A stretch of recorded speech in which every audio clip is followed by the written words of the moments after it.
Lasciano la sala vitra, andao ny tany ilay feno tomany, izy irery no tavela, tsy afaka ny tafaela, tsy afananoatra fa tsy maintsy ny fandao. Lasciano nanalavitia dia fiana tita, tsisy fahoriana izy teo nangaia, lahat ratsy afananda. Raha ny tiany fifaliany no tazominy eo anilang eo, tsy maintsy nekeny, tsy fidiny.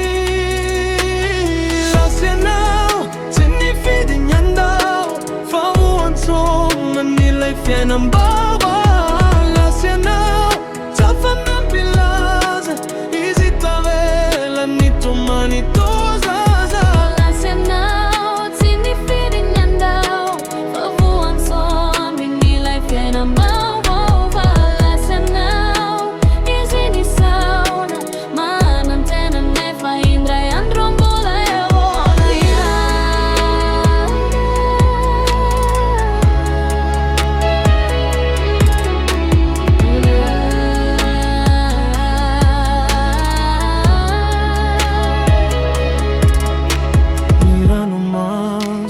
Tsy voatana ny mombanao, tsy hainy hofafana ny sainy tsy tony, satria anao tsy eto intsony, efa nialo lalana.